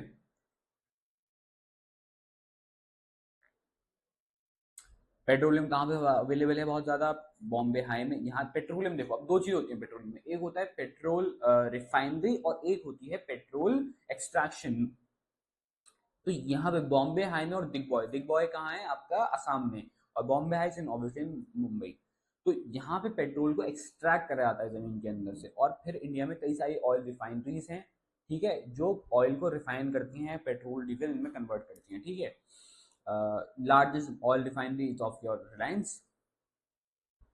और पेट्रोल एक्सट्रैक्ट करने वाले they are lot of players. बात करें नेचुरल गैस की, तो नेचुरल गैस सबसे ज़्यादा अवेलेबल है त्रिपुरा में, कृष्णा डेल्टा में। त्रिपुरा आपका in your north east, Andhra में है आई गेस। आंध्र प्रदेश, अरुणाचल में, सॉरी, ठीक है, अरुणाचल प्रदेश में है। अरुणाचल प्रदेश। आगे बढ़ते हैं। अब हाइडल पावर क्या होती है? अभी हमने पढ़ लिया फॉसिल फ्यूल्स। अब यही बात चल रही है कौन सी? कन्वेंशनल सोर्सेज के। तो हाइडल पावर, हाइडल पावर जो है वो जो हाइड्रो, इसका दूसरा वर्ड जो है वो होता है हाइड्रो पावर। हाइड्रो पावर, ठीक है। क्या है हाइड्रो पावर? जब भाई क्या कहते हैं, वाटर के थ्रू एनर्जी को बनाया जाता है, उसे कहते हैं हाइडल पावर। फॉर एग्जांपल, जब भाई पानी के अंदर, ओशन के अंदर टरबाइन लगा दिया जाता है, वो पानी को एक्सट्रैक्ट करके एनर्जी में कन्वर्ट करता रहता है। तो इसका बड़ा example Bhakra Nangal dam, Damodar valley. Bhakra Nangal dam जो है वो आपका हिमाचल में है। और ये डैम है बेसिकली, इससे क्या, डैम में टरबाइन लगा हुआ है, पानी आता है, टरबाइन के अंदर जाता है और इससे एनर्जी प्रोड्यूस होती है। ये रिन्यूएबल है और क्लीन वे है एनर्जी बनाने का। अब बात करते हैं नॉन कन्वेंशनल की। नॉन कन्वेंशनल सोर्सेज क्या क्या है भाई? नॉन कन्वेंशनल सोर्सेज हैं आपका solar energy, wind energy, tidal energy, geothermal, biogas, ठीक है। ओके, सोलर एनर्जी हमें पता है भाई, सनलाइट के थ्रू जो एनर्जी बनती है उसे सोलर एनर्जी सोलर एनर्जी कहते हैं। उसके से क्या क्या चीजें चलती हैं आजकल? तो भाई बर्तन भी सोलर एनर्जी वाले आने लगे हैं, मोबाइल डिवाइसेस भी आपके सोलर एनर्जी के आने लगे हैं, और सिग्नल्स, ये सब सब चीजें अब सोलर एनर्जी की आने लगी हैं। Solar energy India is the largest second largest exporter of solar energy, ठीक है। विंड जो है भाई, विंड एनर्जी विंड मिल्स के थ्रू बनती है, जैसे मैंने अभी आपको बता दिया, गुजरात में, तमिलनाडु में बहुत ज़्यादा होती है। टाइडल एनर्जी जो है टाइड्स के थ्रू, ये गल्फ ऑफ कच्छ, आपका गुजरात में, ये गल्फ ऑफ कच्छ। नेक्स्ट है आपका जियोथर्मल एनर्जी। तो ये बायोगैस एनर्जी जो है सबसे ज़्यादा अवेलेबल कहाँ पे? आपकी मणिकर्णन और पूगा वैली में। फिर नेक्स्ट है आपका बायोगैस। बायोगैस जो है वो किचन वेस्ट से बनती है, कुकिंग फ्यूल होती है, ठीक है। और मणिकरण जो जगह है वो है आपकी हिमाचल में, ठीक है। एग्रीकल्चर स्टार्ट करते हैं। एग्रीकल्चर जो है तीन तरह की एक्टिविटीज होती हैं, सबसे पहले ये समझो। एग्रीकल्चर से हटके पहले तीन एक्टिविटीज होती हैं, प्राइमरी, सेकेंडरी, टर्शरी। देखो, प्राइमरी एक्टिविटी इंक्लूड्स कि भाई आपने सपोज करो आयरन को निकाला जमीन के अंदर से, ठीक है, आयरन निकाला। आयरन निकाल के आपने आयरन के बनाए, सपोज करो कटलरी, स्पून बनाया आपने, ठीक है। आयरन आयरन के स्पून थोड़ी बनते हैं, आयरन का आपने कोई इक्विपमेंट बनाया, आपने कोई मशीन बनाई आयरन की मशीन, ठीक है। ये हो गई आपकी सेकेंडरी एक्टिविटी। और इसके बाद फिर किसी ने उस मशीन को जाके सेल कर दिया, वो हो गई आपकी टर्शरी एक्टिविटी, ठीक है। ये फर्क होता है। आपने एक्सट्रैक्ट करा, फिर उसे किसी चीज में डेवलप करा, डेवलप करके बेच दिया। This is the three steps of activities. अब यहाँ पे आपको एक बॉक्स दे रखा है जिसमें लिखा हुआ है कि भाई एग्रीकल्चर जो है वो एक लैटिन वर्ड है जो कहाँ से आया है? एगर, एगर और कल्टीवेशन से, एगर कल्चर से, सॉरी, एगर कल्चर होता है। एगर मतलब भाई सॉइल, और कल्चर मतलब कल्टीवेशन, एगर कल्चर, एग्रीकल्चर, ठीक है। अब एग्रीकल्चर जैसे बताया भाई, प्राइम 3 तरह की एक्टिविटीज होती हैं, वैसे ही एग्रीकल्चर में एक फार्म सिस्टम होता है। वो सिस्टम कैसे वर्क करता है, आप कोई भी इनपुट डालते हो, फिर वो प्रोसेस होता है, प्रोसेस होके आपको एक आउटपुट मिलता है। तो इनपुट क्या होता है, आपने सीड्स डाली, वो इनपुट, वो ग्रो हुए, आपने उसमें फर्टिलाइजर लगाया, आपने उसमें सॉइल लगाई, आपने उसे फ्लो किया, ये आपका जो प्रोसेस हो गया। और जब उसका कोई एक आउटपुट निकल के आता है, वो क्रॉप डेवलप हो जाती है कम्प्लीटली, तो वो आपका आउटपुट हो गया। ठीक है, तो this is the farm system. अब यही एग्जांपल यहाँ दे रखा है भाई, लेबर लगती है इनपुट में, सीड्स लगते हैं, फर्टिलाइजर लगते हैं, टूल्स लगते हैं अलग अलग तरह के, फिर प्रोसेस के ड्यूरिंग फ्लोइंग होती है, सोइंग होती है सीड्स की, हार्वेस्टिंग होती है क्रॉप्स की, और उसके बाद आउटपुट निकल के आता है आपका क्रॉप्स। आपने एनिमल रेयर करा है तो आपको मिल्क, एग्स, पोल्ट्री, ये सब चीज़ें मिलेंगी। ठीक है, आगे बढ़ते हैं। Types of farming. ठीक है जी, अब हमने देख लिया कि भाई फार्मिंग कैसे होती है, कौन सी एक्टिविटी होती है। अब ये देखते हैं कितने तरह की फार्मिंग होती है। सब्सिस्टेंस फार्मिंग होती है जब कोई अपने लिए कर रहा हो फार्मिंग। कमर्शियल फार्मिंग जो किसी पैसे के लिए कर रहा हो। ठीक है, based on climate, labour, tech level. ठीक है, दो दो तरह की फार्मिंग होती है, सब्सिस्टेंस, कमर्शियल। अब देखते हैं इनके अंदर के टाइप्स क्या होते हैं। एक और लेवल ऑफ फार्मिंग होती है organic farming. But organic farming इधर क्या है कि भाई कंप्लीट ऑर्गेनिकली जब आप क्रॉप्स को उगाते हो, that is called your organic farming. ठीक है,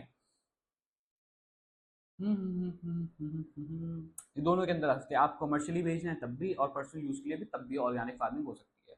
अब सब्सिस्टेंस फार्मिंग के अंदर देखते हैं, एक होता है इंटेंसिव फार्मिंग सब्सिस्टेंस, और एक होता है प्रिमिटिव सब्सिस्टेंस फार्मिंग।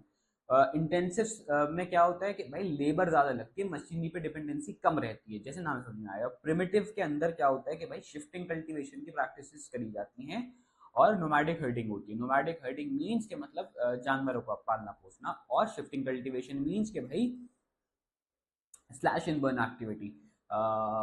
जैसे कि आपने देखा होगा, पढ़ा होगा ना प्रीवियस क्लासेस में, कि यार जब क्रॉप्स को काटते हैं, काट के उसके बाद फिर उसे जला देते हैं, जलाने के बाद उसकी जो एशेस होती हैं उसको यूज करते हैं एज अ फर्टिलाइजर। तो this is your shifting cultivation और स्लैश एंड बर्न। ये होता है प्रिमिटिव फार्मिंग में, प्रिमिटिव सब्सिस्टेंस फार्मिंग में।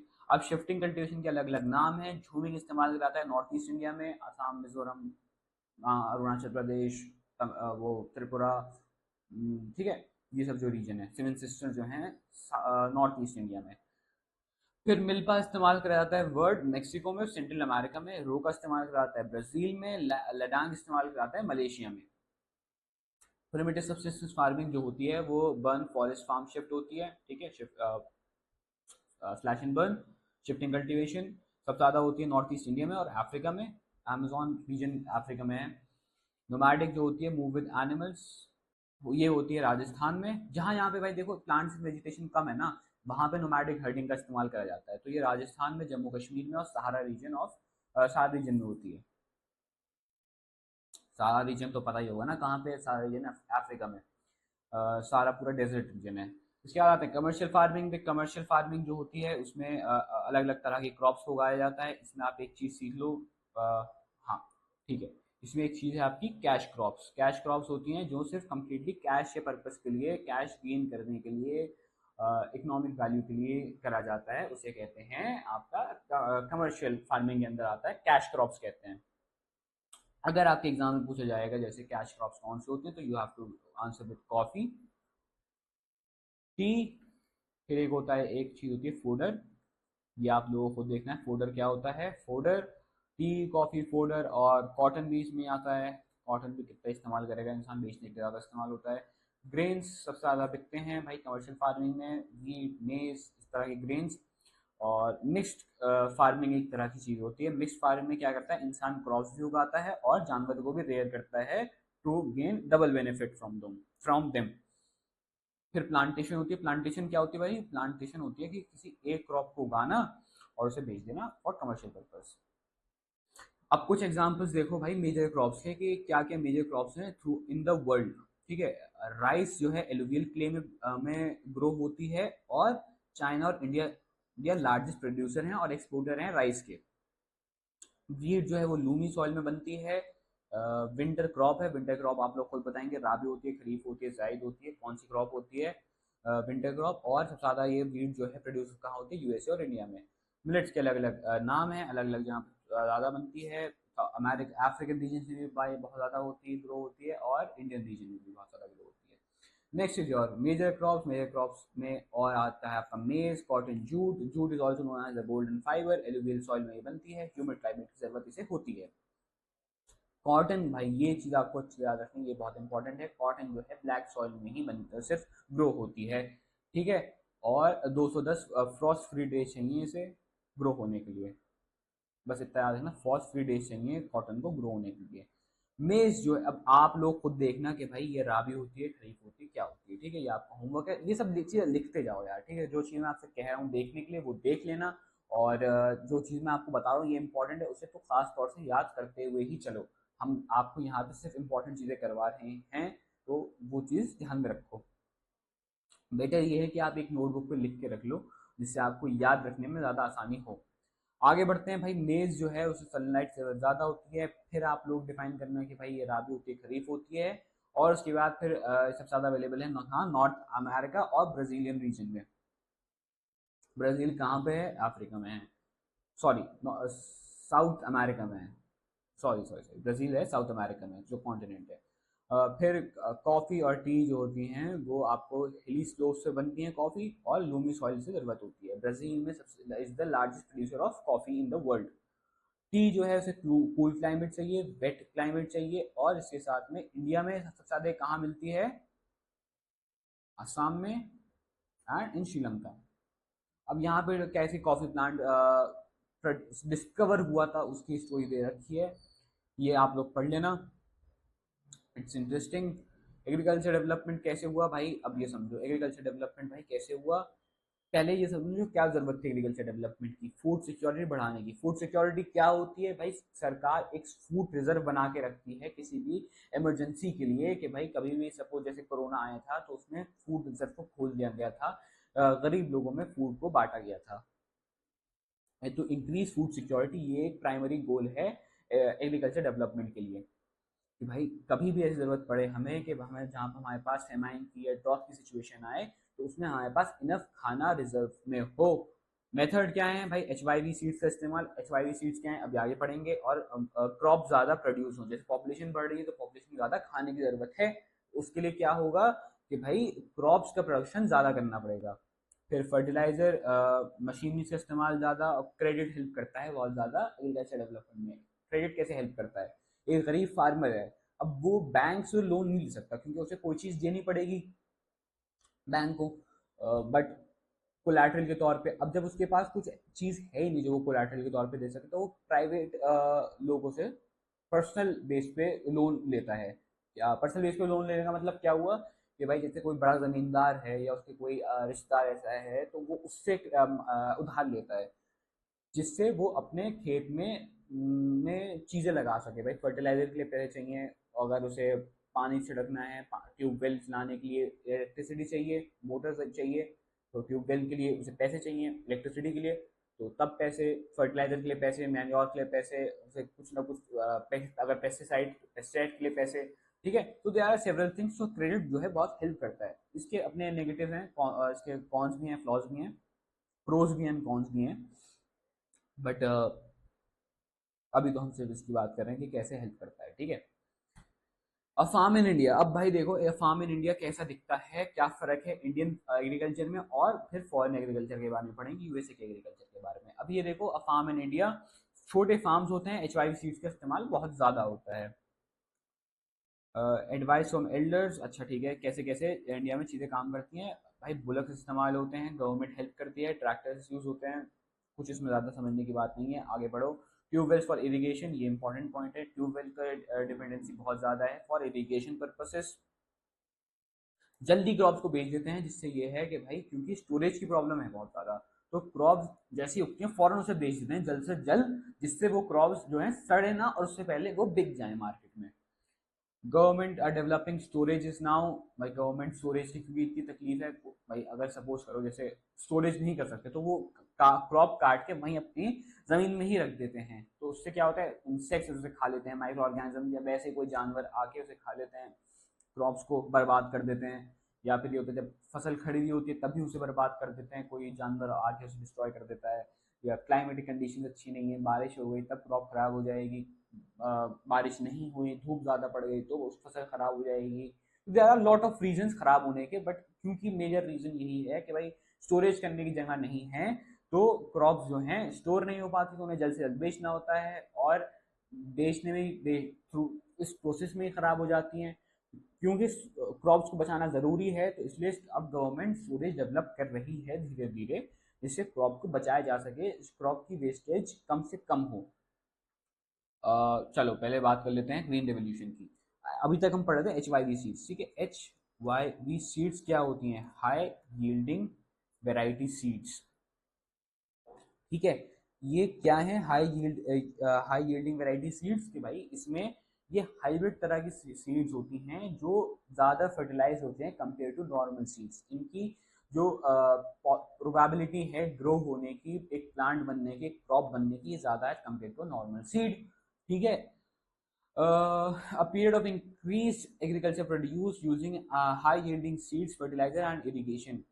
तो ये HYV सीड्स कब बनी? ये बनी थी 1960 1980s के टाइम में, जब इंडिया में बहुत ज़्यादा ज़रूरत थी क्रॉप प्रोडक्शन बढ़ाने की, फूड सिक्योरिटी बढ़ाने की। तब MS स्वामीनाथन जो थे वो क्या लेके आए? Green revolution. कौन लेके आए? MS स्वामीनाथन लेके आए ग्रीन रेवोल्यूशन इन स्वामीनाथन लेके आए ग्रीन रेवोल्यूशन इन इंडिया, ठीक है। कहाँ से स्टार्ट हुआ? ये पंजाब एंड हरियाणा में स्टार्ट हुआ 1960s में सबसे पहले। अब पूरे इंडिया में इस्तेमाल होता है ग्रीन हाई यील्डिंग सीड्स का। और इसका क्या क्या इस्तेमाल था भाई? केमिकल फर्टिलाइजर, पेस्टिसाइड्स में इसमें इस्तेमाल करे गए, मॉडर्न इरिगेशन टेक्निक इस्तेमाल करी गई, मैकेनाइजेशन हुआ, ट्रैक्टर्स, हार्वेस्टर्स, मॉडर्न टेक्नोलॉजी का इस्तेमाल होना स्टार्ट हुआ in the fields of India. और HYV सीड्स तो हो ही इस्तेमाल, ठीक है। इसका क्या इम्पैक्ट था? इम्पैक्ट भाई देखो, इम्पैक्ट इसका ये था कि फूड ग्रेन प्रोडक्शन बढ़ा, फेमाइन जो थे, सूखा, भुखमरी जो थी, वो सूखा बेसिकली ये भी कम हुआ, क्योंकि क्रॉप्स जो थी वो जल्दी उगने लगी, वो फर्टाइल ज़्यादा थी, तो उसमें कम फर्टिलाइजर का इस्तेमाल हुआ। और लैंड की फर्टिलिटी इतनी मायने नहीं रखती थी, क्योंकि सीड्स इतनी फर्टाइल हैं, तो लैंड अगर थोड़ी बहुत भी फर्टाइल हो तो काम चल रहा था। बट इससे ये हुआ कि इन्वायरमेंट डिग्रेड और हुआ, जो लैंड थी वो और ज़्यादा ख़राब होने लगी due to HYV seeds. Regional imbalance आया भाई, सब हर क्रॉप भाई, क्योंकि ये था कि आप कोई भी क्रॉप लाओ वो उग रही थी, तो इससे क्या हुआ? फार्मर्स वही उगाने लगे जो कि फायदा देता, प्रॉफिट के लिए क्रॉप्स उगाने लगे।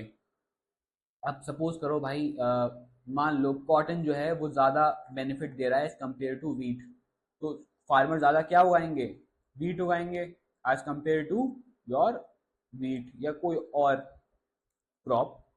फार्मर्स ने उगाना शुरू कर दिया उन क्रॉप्स को जो कि ज़्यादा बेनिफिट दे रहे थे कम्पेयर टू अनदर क्रॉप। तो इससे रीजनल इम्बैलेंस आया कि कहीं पे भी कोई भी क्रॉप उगने लगी, ये सब चीज़ होने लगी। अब देखते हैं a farm in USA। India का एग्रीकल्चर देख लिया, अब देखते हैं यूएस का एग्रीकल्चर कैसा था। लार्ज फार्म्स थे, और वहीं पे जो फार्म की तरफ ही वहाँ के फार्मर्स रहते हैं, क्योंकि वहाँ पे लैंड जो है वो बहुत ज़्यादा अवेलेबल है। इंडिया में पॉपुलेशन डेंसिटी इतनी है कि लैंड जो है वो बहुत कम है, तो वो वहीं उनका फार्म होता है यूएस में, और वहीं उसके पास में अपना घर बना लेते हैं, पूरे टाइम उसकी देखभाल करते हैं, ठीक है। क्रॉप जो है वहाँ पर सबसे ज़्यादा उगती हैं वीट, कॉर्न, कॉटन, और कई इस तरह की क्रॉप ज़्यादा उगती हैं, जो ये इसकी मार्केट वैल्यू बहुत ज़्यादा है और बहुत आसानी से उग जाती है। वीट, कॉर्न तो आसानी से उग जाता है, कॉटन भी उगाई जाती है for financial gains. Satellite link computer system, भाई टेक्नोलॉजी का एडवांसमेंट वहाँ पे बहुत ज़्यादा है। सैटेलाइट लिंक्स कंप्यूटर जो है उनका इस्तेमाल करते हैं क्रॉप को देखने के लिए, क्रॉप्स का पैटर्न समझने के लिए। फिर सॉइल जो है वहाँ पे लैब में टेस्ट करवाई जाती है। मशीनरी जो है बहुत ज़्यादा इस्तेमाल करी जाती है। मशीनरी में वहाँ बहुत लोग डिपेंडेंट हैं, क्यों? क्योंकि वो काम को आसान करती है और बहुत ज़्यादा फास्ट अप कर देती है। जहाँ पे प्लो एक सॉइल को एक लैंड को प्लो करने में यहाँ पे 5 से 10 दिन लग रहे हैं, वहाँ पे सिर्फ 1 या 2 दिन में हो जाता है। अगला पॉइंट है आपका कि भाई सॉइल को टेस्ट किया जाता है लैब में, और मशीनरी पे वहाँ पे बहुत ज़्यादा डिपेंडेंसी है। क्यों?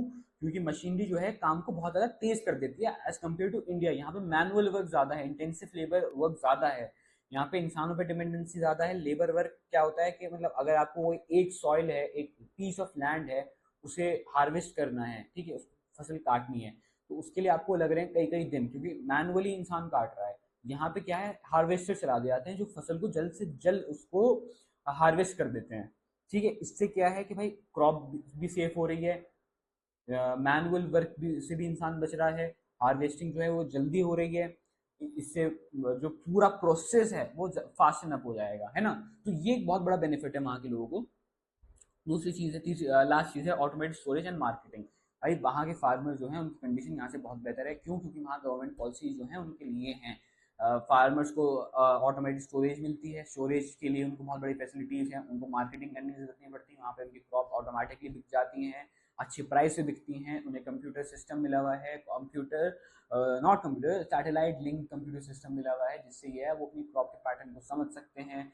सॉइल जो है वहाँ पे गवर्नमेंट टेस्ट करती है, not government but soil testing होती है, जिससे ये है कि समझ में आ सके कौन सी क्रॉप को कब उगाना है, कैसे उगाना है, और कितना टाइम, सब सब चीज़ें आर डिजिटलाइज वहाँ पे। अब नेक्स्ट आपका भाई ये कुछ कल्चर्स दे रखे हैं, ये समझते हुए चलो। First is your agriculture, the science and art of cultivation on the soil, rising crops and rearing livestock is called farming. जो फार्मिंग होती है वो आपके एग्रीकल्चर होती है। एक आपका यहाँ पे हॉर्टिकल्चर, जिसमें आप वेजिटेबल, फ्लावर, फ्रूट्स उगाते हो फॉर कमर्शियल पर्पस। एग्रीकल्चर आप पर्सनल यूज के लिए भी करते हो, बट हॉर्टिकल्चर सिर्फ इसलिए होता है कि भाई आप क्रॉप्स को, वेजिटेबल्स को, फ्रूट्स को, और आपको क्या रखा है, फ्लावर्स को, इन सबको उगाओ बेचने के लिए सिर्फ। विटीकल्चर क्या होता है भाई, ग्रेप्स की कल्टीवेशन होती है, जिसमें ग्रेप्स को उगा के बेचा जाता है। अलग अलग यूज होते हैं ग्रेप के, जैसे मेडिसिन बनती है, अल्कोहल ज़्यादा ग्रेप से बनती है, तो इस तरह के यूज होते हैं ग्रेप्स के। फिर आता है पिस्की कल्चर। पिस्की कल्चर भाई फिश को ब्रीड किया जाता है, फिश को पाला पोसा जाता है, जिससे फिश बड़ी होके उन्हें या तो बेच देते हैं, या फिश से अलग अलग चीज़ें बनती हैं, ज़्यादा उसमें नहीं जाते। ये आप ये लाइन, इस पर कई बार सवाल आया, breeding of fish in specifically constructed tanks and ponds. Specifically constructed tanks and ponds में जो ब्रीडिंग कराई जाती है फिश की, उसे कहते हैं पिस्टिकल्चर। इसे याद कर लेना, ये भी बहुत इंपॉर्टेंट है, ठीक है। ये इस पर कई बार सवाल आया है। सेरिकल्चर आपका होता है commercial rearing of silk worms, it may supplement the income of farmer. Side by side ये सेरिकल्चर की एक्टिविटीज होती है ज़्यादातर, जिसमें भाई सिल्क वॉर्म्स को जो है रेयर करा जाता है, जिससे सिल्क की प्रोडक्शन हो। ठीक है, एक समरी देखते हुए चलो। एग्रीकल्चर जो है बहुत वाइटल है इकोनॉमी के लिए और फूड चेन के लिए। 60% ऑफ इंडिया जो है वो अभी भी एग्रीकल्चर एक्टिविटीज से रिलेटेड है। दो तरह के टाइप होते हैं, subsistence, commercial. Subsistence personal use के लिए, कमर्शियल प्रॉफिट गेन के लिए। क्रॉप जो है depend on climate and soil, जिस तरह क्लाइमेट होगा जिस तरह की सॉइल होगी उसी तरह की क्रॉप होगी। डेवलपमेंट वेरीज ग्लोबली, यूएस की हमने देखा, इंडिया का हमने देखा, ये चीज़ याद रखते चलना।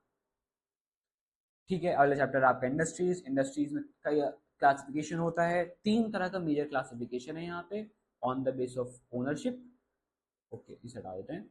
पहले on the base of ownership, on the base of आप किस तरह से, एक तो ये होगा कौन मालिक है, किस तरह का मालिक है, एक ये, और एक किस तरह की इंडस्ट्री में क्या चीज़ मैन्युफैक्चर हो रही है, किस तरह की, वो।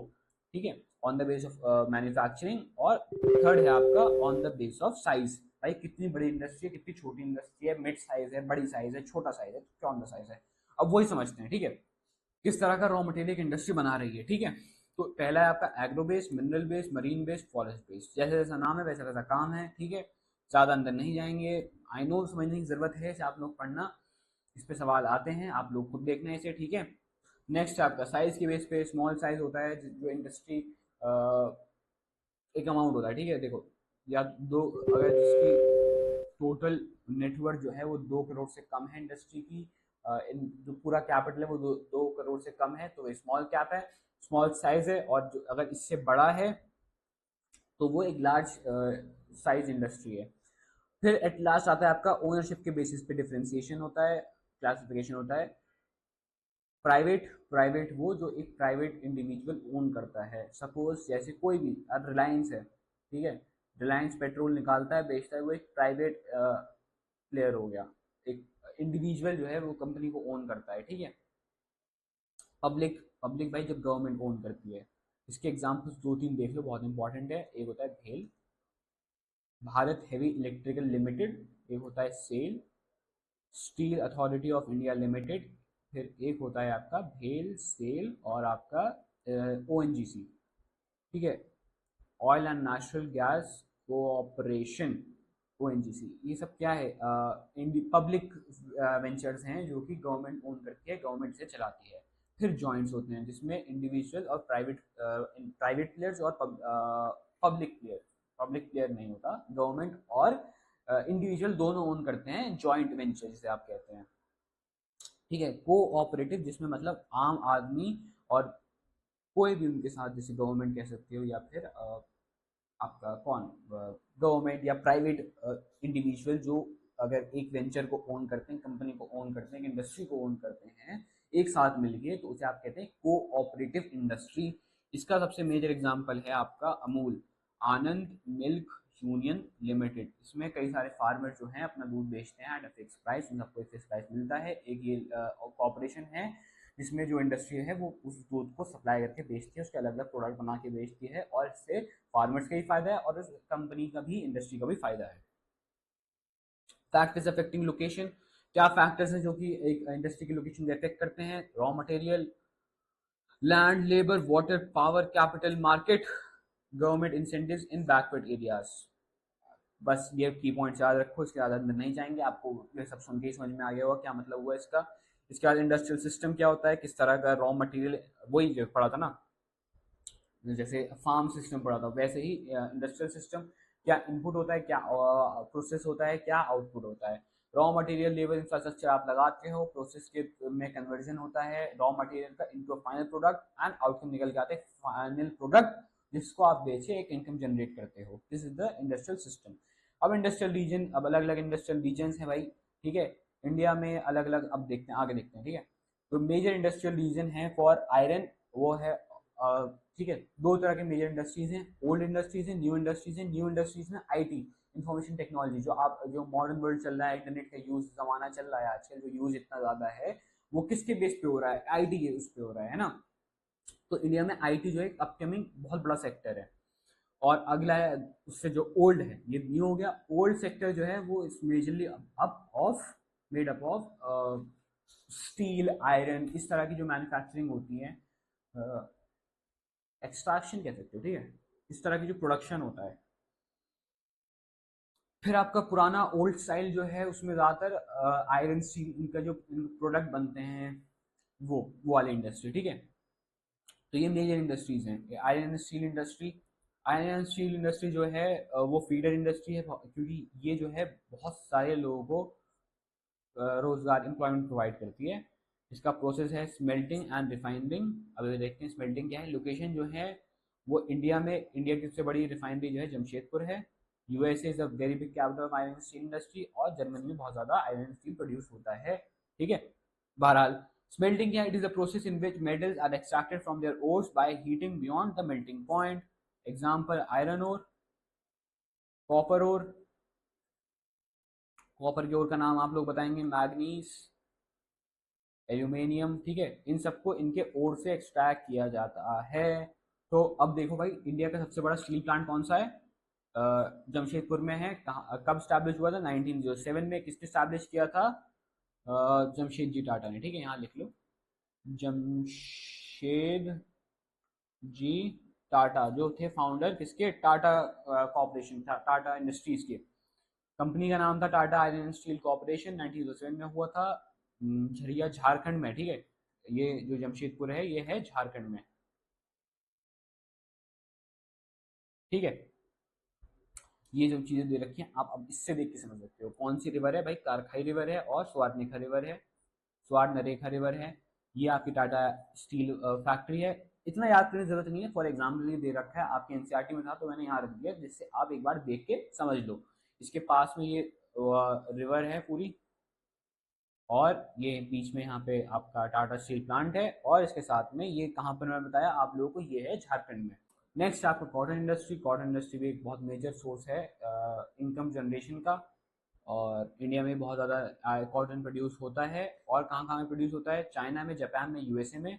नेचुरल फाइबर है, मैन मेड है, और अब ये देखो it's called the white gold. ये चीज़ याद रखना, वाइट गोल्ड कहा जाता है कॉटन को।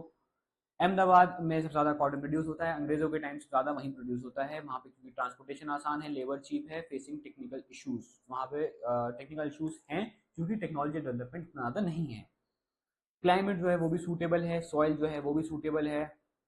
अहमदाबाद में आप लोग बताना कमेंट में कि भाई किस तरह का सॉइल ज़रूरत पड़ती है कॉटन को ग्रो करने के लिए। अभी हमने थोड़ी देर पहले पढ़ा था, ओसाका जापान में जगह है जहाँ पे इम्पोर्टेड कॉटन मिल सबसे ज़्यादा इम्पोर्ट होती है। लेबर वहाँ पे सूटेबल है, एक्सपोर्ट सबसे ज़्यादा होता है। इम्पोर्टेड कॉटन कह देना मैंने, सॉरी ये गलत है। सबसे ज़्यादा कॉटन एक्सपोर्ट होती है। नाउ डाइवर्सिफाइड, ठीक है, कुछ इतना खास समझने का है नहीं। आगे बढ़ते हैं। Steel iron and steel industry देख ली, कॉटन इंडस्ट्री देख ली, ठीक है। Iron and steel industry India में सबसे ज़्यादा आयरन कहाँ प्रोड्यूस होती है, कहाँ सबसे ज़्यादा मैन्युफैक्चर होती है? जमशेदपुर में। इंटरनेशनली पिट्सबर्ग में। कॉटन सबसे ज़्यादा इंडिया में कहाँ प्रोड्यूस होती है? अहमदाबाद में। इंटरनेशनली ओसाका जापान में। उसके बाद फिर आप अब स्टार्ट करते हैं इंफॉर्मेशन टेक्नोलॉजी। इंफॉर्मेशन टेक्नोलॉजी का जो हब होता है उसे आप कहते हैं silicon valley. Silicon valley India में है बेंगलोर में, बेंगलोर है कर्नाटका। आईटी पॉलिसीज बहुत ज़्यादा सूटेबल हैं, लेबर स्किल्ड है। स्किल्ड लेबर तो नहीं कहेंगे, वहाँ पे जो टेक्नीशियंस होते हैं वो बहुत ज़्यादा स्किल्ड हैं। क्लीन इन्वायरमेंट है, ठीक है। आगे बढ़ते हैं। सिलिकॉन वैली जो है कोई सिलिकॉन वैली कोई ऐसी कोई वैली नहीं होती, but it's just a name. Clean pleasant transport, skill market, close to tech hubs, ठीक है, ये एक मेजर नाम है। इंडिया में टेक हब्स कहाँ कहाँ पे हैं? अपकमिंग टेक हब्स, और वो जो है सिलिकॉन वैली इंडिया में आप नाम ले सकते हो गुरुग्राम का, Kolkata, Mumbai, Delhi are some examples of upcoming Silicon Valley in India.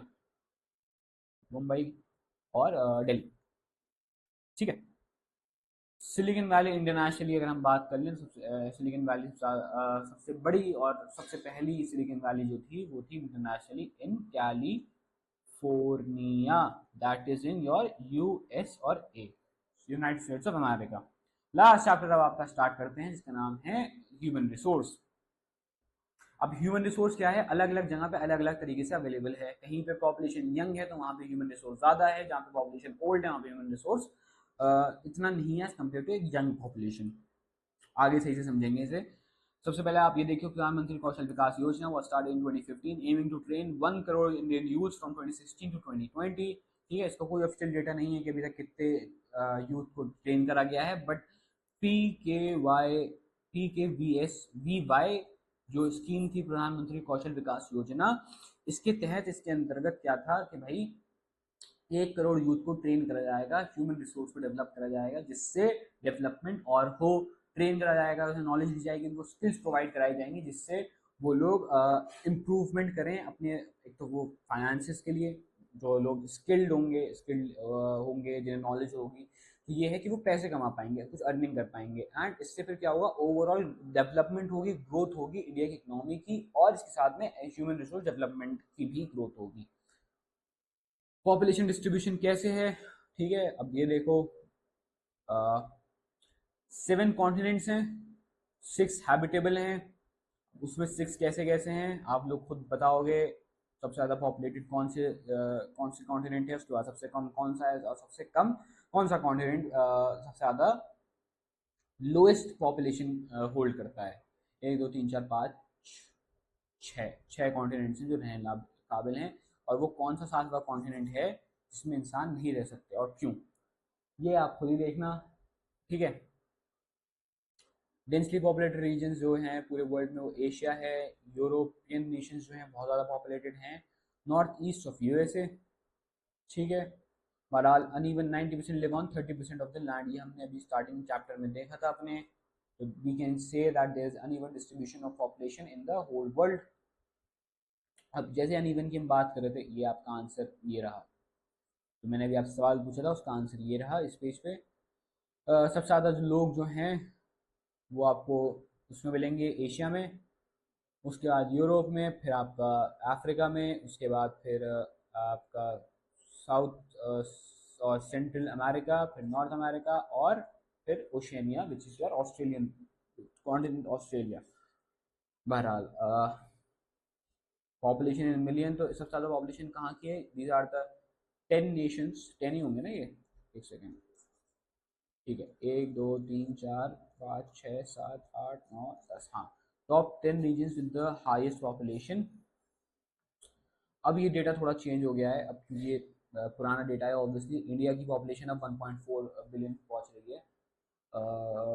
China is now second, India is on top of population. ऊपर नीचे होता रहता है, अब भी कोई एग्जैक्ट डेटा नहीं है कि हमारे इंडिया की पॉपुलेशन का। 2011 में आखिरी सेंसस हुआ था।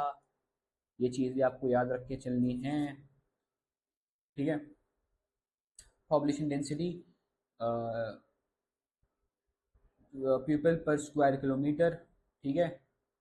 Average density of population in India is 382 पर स्क्वायर किलोमीटर। सपोज मतलब एक स्क्वायर किलोमीटर जो है उसमें 382 लोग रह रहे हैं इन इंडिया।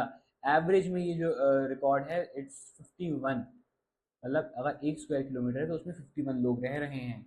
इंडिया में पॉपुलेशन बहुत ज़्यादा है। Land India, on the basis of land, India is the 7th largest country by land, ठीक है। और right now is the first country to have the most population in the world। सबसे ज़्यादा land Asia के पास है, ज़्यादा population Asia के पास है, ठीक है।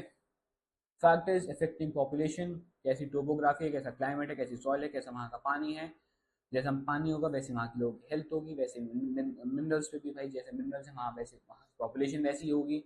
लिटरेसी रेट जितना है वहाँ उसकी पॉपुलेशन पे वो इफेक्ट पड़ेगा। जहाँ पे लिटरेसी रेट ज़्यादा होगा वहाँ पे पॉपुलेशन कम होगी, जहाँ पे लिटरेसी रेट कम होगा वहाँ पे पॉपुलेशन ज़्यादा होगी।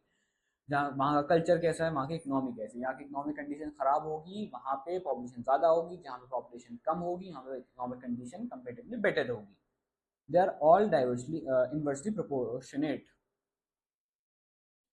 और फिर आता है पॉपुलेशन ग्रोथ एंड माइग्रेशन, ठीक है भाई, ये समझते हुए चलो, जल्द से जल्द से ख़त्म करते हैं अब, ठीक है। नेचुरल ग्रोथ कैसे होती है भाई, बर्थ बर्थ ज़्यादा होती हैं और डेथ कम होती हैं। जितने ज़्यादा बर्थ होती हैं उतनी कम, मतलब नॉट कम बट बर्थ ज़्यादा होती है, होनी चाहिए। ये नेचर का नियम ये है कि बर्थ ज़्यादा होनी चाहिए, डेथ कम होनी चाहिए। माइग्रेशन चेंजेस पॉपुलेशन, ठीक है, ये इंपॉर्टेंट चीज़ है, ये देखते हुए चलो। इमिग्रेशन कहते हैं जो लोग बाहर जाते हैं, और इमिग्रेशन कहते हैं जो लोग बाहर से आते हैं। पैटर्न्स ऑफ पॉपुलेशन चेंजेस, ठीक है भाई, हाईएस्ट ग्रोथ कहाँ पे है, हाई बर्थ रेट और कंपेरेटिवली लोअर डेथ रेट है केनिया में, फॉर एग्जांपल के तौर पे है ये, ठीक है। और लो बर्थ रेट और लो डेथ रेट कहाँ पे है आपका, यूके में। पॉपुलेशन कंपैरिजन, ठीक है, ये भी बहुत ज़रूरी चीज़ है। 0 से 14 तक की एज को हम डिपेंडेंट्स कहते हैं, 15 to 64 working, 65 is your elderly people.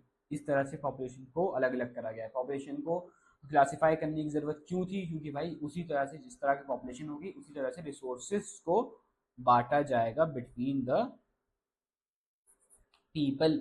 Life expectancy होती है जितने साल इंसान जिंदा रहेगा। इंडिया में right now life expectancy 68 years.